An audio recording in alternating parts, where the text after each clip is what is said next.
even going to be here 3 weeks ago. And a certain someone had to bow out. And so I got the call at the last minute. So when I heard that I was going to be talking to you once or twice, I did not think it was going to be on this topic at all. So you might be expecting something on giants or Nephilim. That's not going to happen. How did this come up?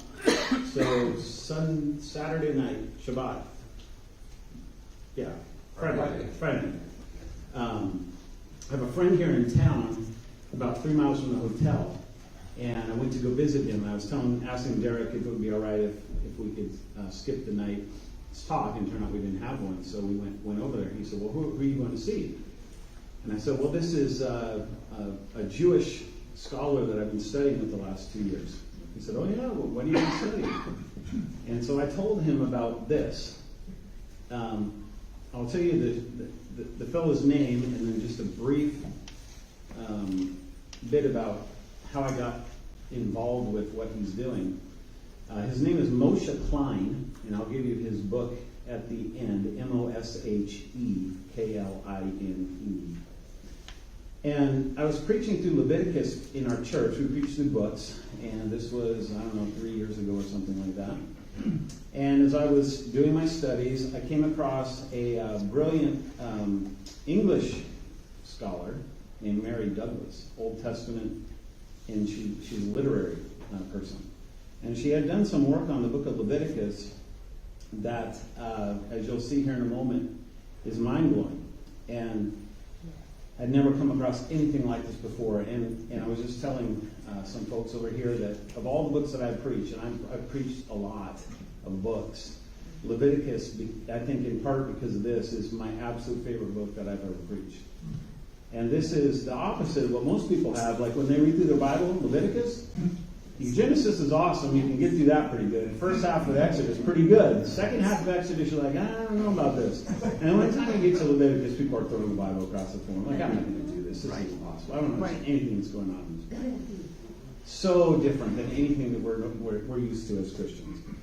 I hope that this will help you see that this is an incredible book and that the Torah itself is absolutely mind-blowingly, incomprehensibly written. And I don't have enough time to get into the details of it, but I can give you an overview of it. And that's what I want to do tonight. We're going to look at this. It's called the Woven Torah, and we're going to focus especially on Leviticus, but we will mention a couple of other things. And the idea of a weave is that you have a loom, and then you have these two different kinds of threads. You have warp threads, and then you have weft threads. They go up, they go down, they interlink, they intertwine, and then you end up creating patterns through this. And so the idea here is that the Word of God in at least 5 books is a woven text. It's also a linear text, so the way that we read it is perfectly normal. The way Moshe describes this is that the Bible has 2 authors, and so it's as if the linear reading is Moses' voice, and it's as if the woven text is the voice of God. Wow. So to understand this, I think that this is the best thing I've come up with helping people understand this. You don't need to be able to read the text. It's written in Greek. And the idea is that they would write certain pieces of literature according to the object that they were writing. So that's an altar on the left, and the poem here is called the first altar. And we can see that Dosidas wrote this to look like the object that he was talking about. All right? So it's called a pattern poem in this case. You're making your text look like the thing that you're writing. So by the time we're done with this, you're going to see why I brought this up at the beginning. But it's a picture for you to be able to see what I think is at least partly going on with the woven Torah. To get at this with Leviticus, I want to start by just having you think of something that I think some of you might be familiar with, maybe many of you. And this is the first chapter of the Bible, Genesis chapter 1. Now, God creates in 6 days. On the seventh day he rests. So we know that. But many scholars have noticed this. It's very well known that when you look at day one and what God made there, the light and the dark, and then you compare it with day 4, you see that he created the sun and the moon and the stars. So you can think of it as he forms something and then he fills what he forms with something. Okay? Day 2, he creates the water and the sky, and then he fills it with the appropriate creatures, the birds and the fish. And then day 3, he creates the land and the vegetation, and then he fills it on day 6 with the animals and the humans, the creatures that are going to inhabit that part of it. Now, with the woven text, you can read it vertically and horizontally, and it has meaning. So days 1, 2, and 3 are consecutive. Days 4, 5, and 6 are consecutive. When you read it down, you see that you're reading it in just kind of an ordinary way, but it's meaningful because you're giving order to it, right? The days are coming one after another. But when you read it horizontally, according to the other set of threads, then you can see that forming and filling are starting to make a pattern of what you just read that's on a level that you don't get when you're just reading linearly. You see what I'm saying? Yeah. It's giving you a picture. I also want you to notice that you get another picture with the 3 horizontal lines here, in that days 1 and 4 deal with the heavens, or what is above. Days 3 and 6 deal with the earth, what is below. And days 2 and 5 deal with what's in the middle. Okay?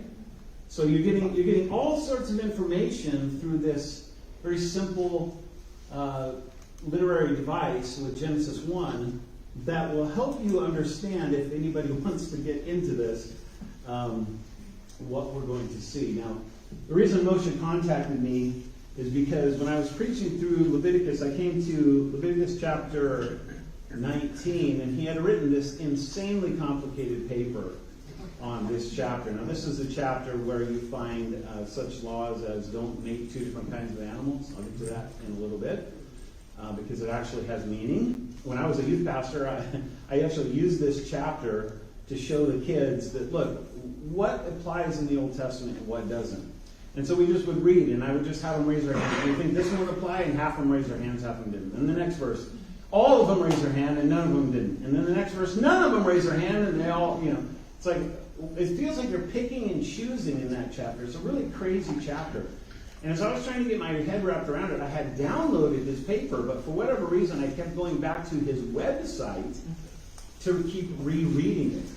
And he saw that this crazy guy in Colorado kept downloading his paper. Probably I gave him double the amounts of views that he ever had before, because I kept downloading it instead of just going to my hard drive. For whatever reason, I thought that was easier. And so he ended up contacting me, and we've been studying with him and with a Christian fellow. So Moshe's not a believer. He's a full-blown Jew.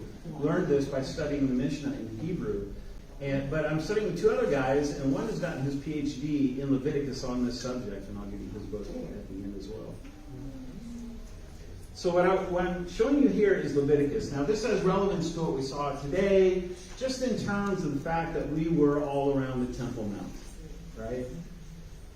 I'll give you one more bit at the end that's going to have relevance, I think, for tomorrow with where we're going, isn't that right? Volleyball. Yeah, Joshua's altar. Yeah, Joshua's altar.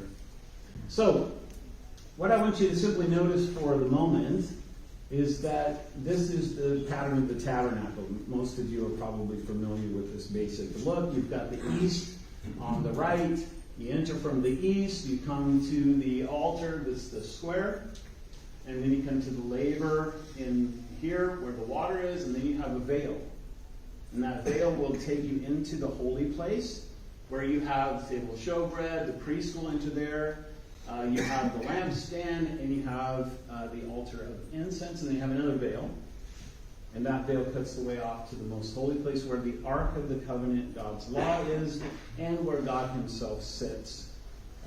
I would argue Christ himself sits on the mercy seat, because that is his throne. But this is actually a map of Leviticus. It's not a map of the tabernacle. Now, how do you get that? So, how can I explain this, all right? I've done this for a couple years, and I was not expecting to do this, so you gotta bear with me as I try and remember some of the stuff that I was doing 3 years ago. If you notice the circle of numbers, you'll see it goes from 1 around to 17. These are the chapter numbers of the book. Now, chapters 1, 2, 3, 4, 5, 6, and 7 all deal with sacrifices in one way or another. Okay? Where did the sacrifices take place in the tabernacle? The courtyard. All right? Now, you have chapters 8, 9, and 10, which deal with the priesthood. It's like it changes subjects, and it goes to the priesthood. And then you have it, chapter 10, at the end of 9, the beginning of 10, you have this crazy story of the two sons of Aaron that go and offer unauthorized fire, and God kills them. There are two stories in the book of Leviticus, and only two, and both of them involve death, killing. I'll tell you why in a moment. But that's where those are at. And then you've got 11, 12, 13, 14, 15, 16, and 17. These, again, deal with uncleanliness laws and other things that have to be taken care of when you're in the courtyard. Now, I think what's going on, this is not me who created this idea, thought of it, is that chapters 8, 9, and 10, because they're the priests, they're dealing with the priest, in a pattern poem or narrative, or however you want to call it, what Leviticus is here. These chapters serve as the veil of the book to take you into the holy place. And that's why it's a warning. Okay? Don't do what the sons of Aaron did. Once you get past that, you come to several chapters that have just a kind of a hearkening to the various aspects of the things that are in this part of the tabernacle. So you'll have a verse that will talk about the altar showbread. You'll have a verse that will talk about the candelabra. You have a verse that will talk about the altar of incense. And you also have 2 more chapters that deal with the priesthood. Okay? Then you come to another warning passage, the second warning passage. Again, a crazy story. A guy does something he's not supposed to, and he gets killed for it. And this serves as the second veil, and that veil takes you into the most holy place. And when you get into the most holy place, you start dealing with Torah, Jubilee laws, and these sorts of things. Now, this was the way Mary Douglas conceived of the book of Leviticus. She did this back 50, 60 years ago when she was writing on this.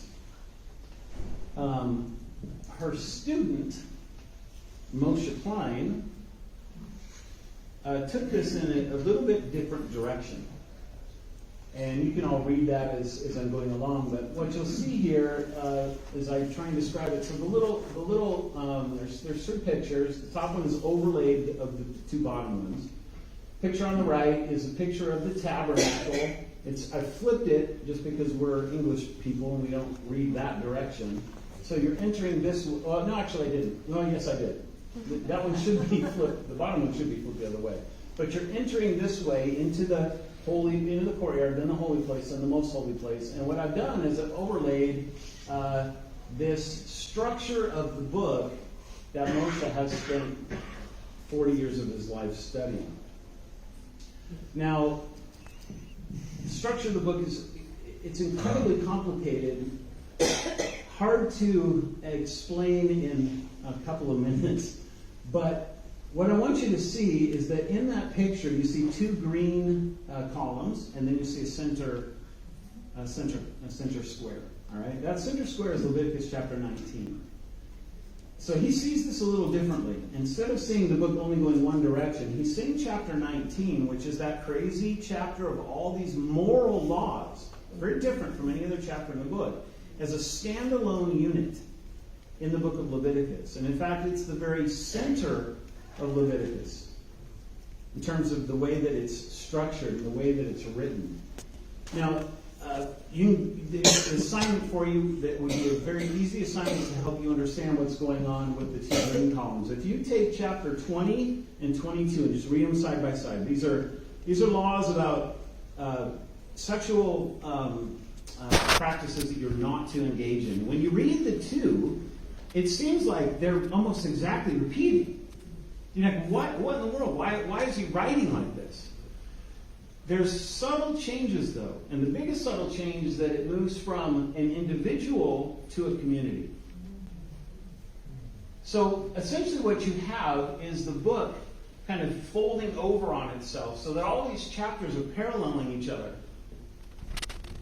And the priest, essentially the book is giving you a journey of walking into the tabernacle and how you're supposed to approach God until you get to the very center where God's law is. And then, instead of what Mary has where that's the end of the book, you turn around as the individual and you go back out to the community and you start living your life the way God wants you to.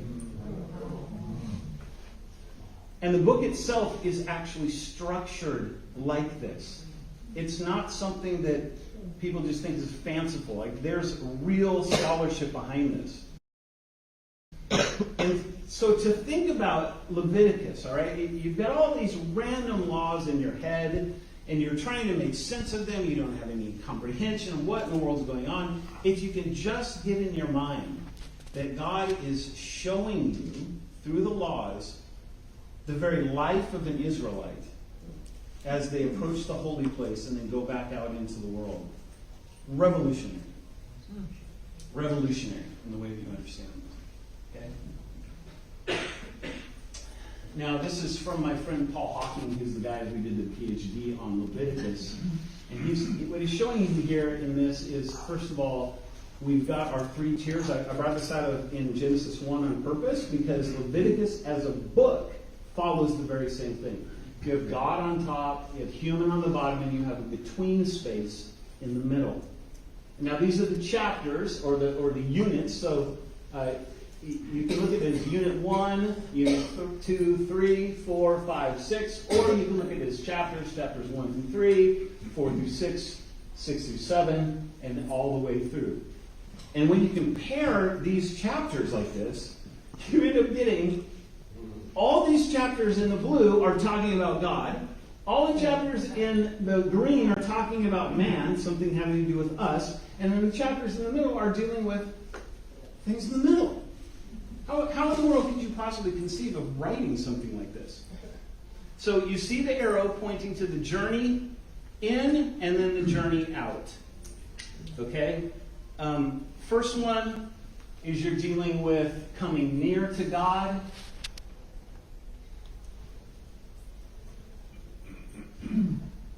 So basically this one is going to also parallel this one. Okay? As you live out the things that are parallel to it. You have this one is going to parallel this one. And then you have this one is going to parallel this one. Did I go the right way? There we go. Okay. And so on and so forth.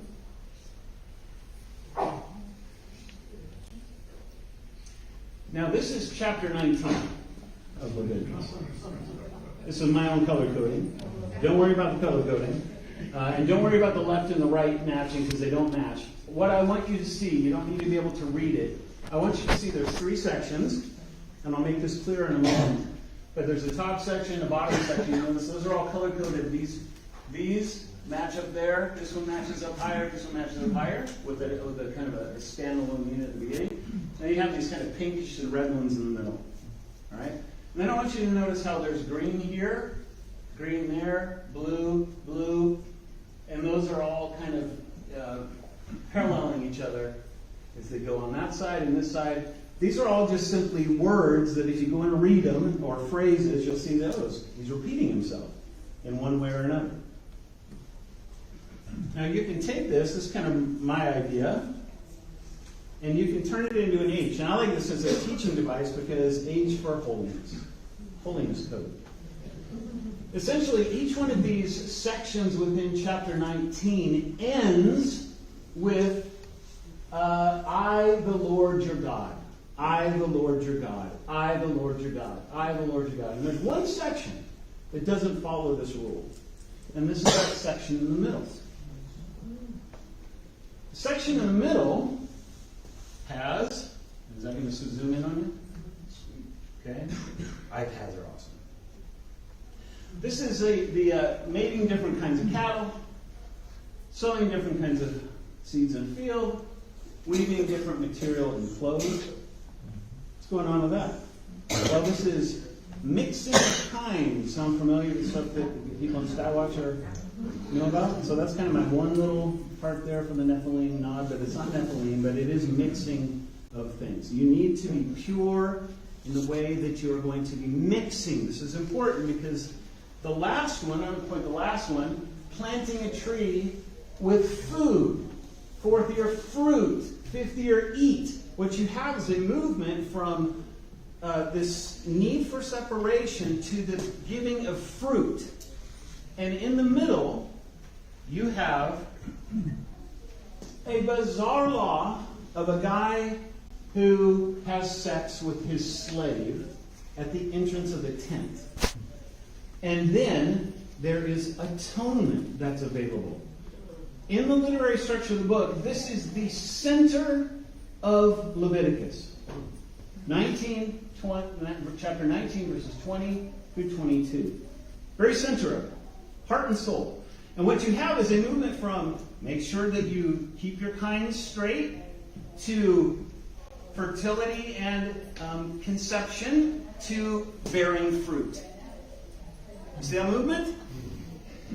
And once you bear fruit, then you turn around and you go back out the way that you came in to the people to live your life. This is how Leviticus is organized.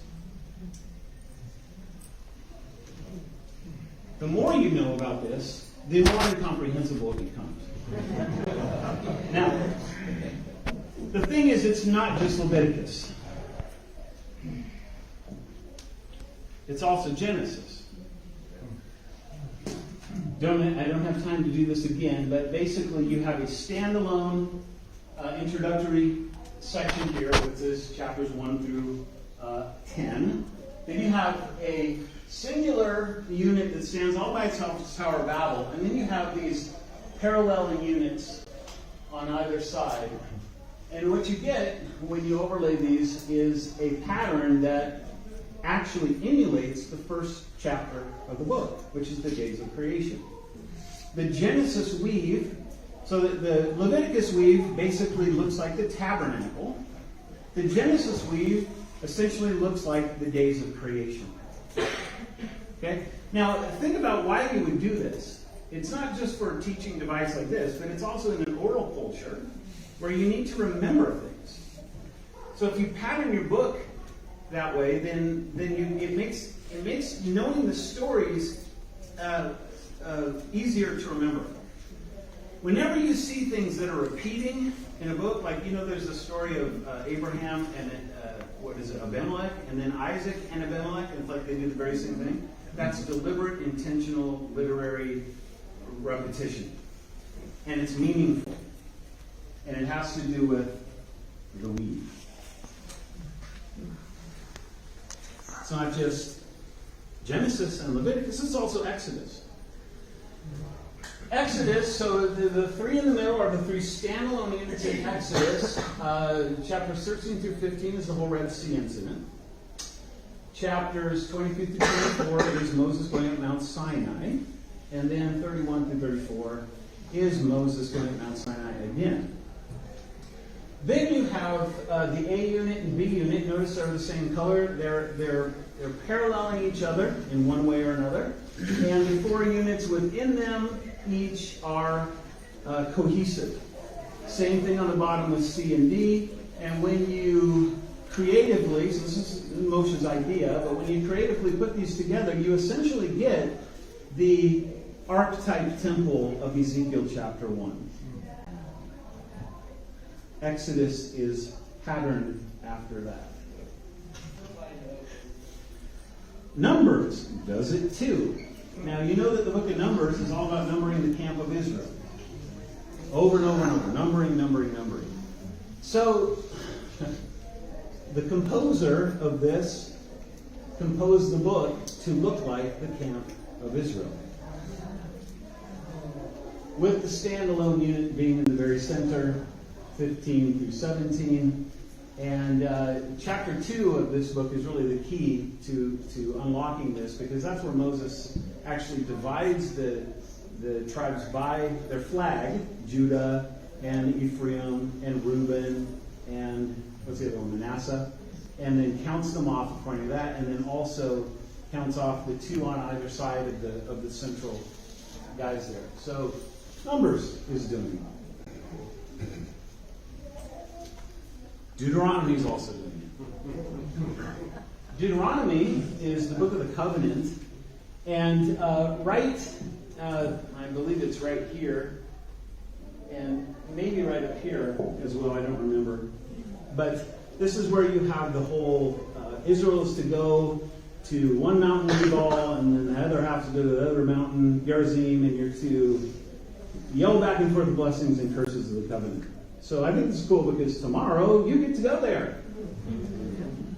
Lord willing. Because this is a place that's kind of tough to get to. So be praying that we can get there. You can see this. And essentially, again, you have this repetition of colors. This one isn't color-coded like it should be, but the first one, last one parallel each other.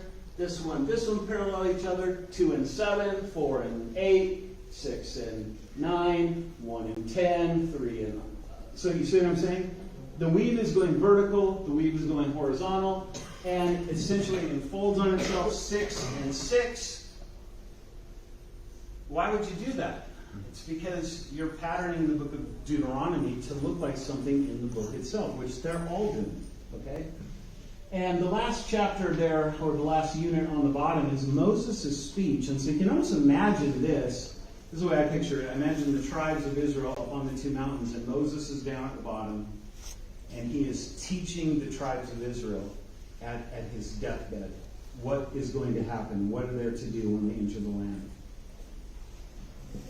Now, all that's pretty cool. It doesn't stop there. Before we get to this one, I want you to just think about Genesis as the beginning, Deuteronomy as the end of the 5 books of Moses. All right, so the Pentateuch. Remember, the Samaritans. These are the guys who they only believed the 5 books of Moses was scripture. That's it. It's the only 5 books that all Jews and Christians have said are inspired. These are the only 5. Everything else is disputed by somebody or another. Genesis is the book of beginnings. Deuteronomy is the book of getting ready to go into the promised land. Genesis is looking forward, looking backward at history. Deuteronomy is looking forward into the future.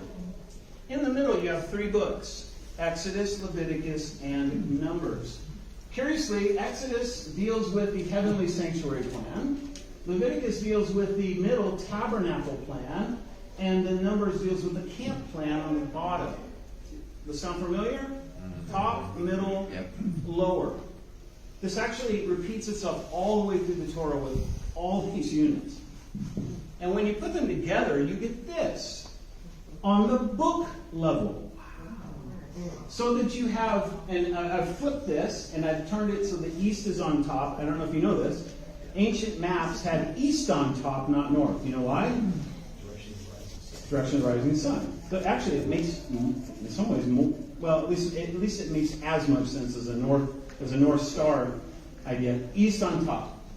So we have east, and then you have Genesis, Leviticus, Deuteronomy. So we're skipping. It's a weave. You're skipping 2 books on that, all right?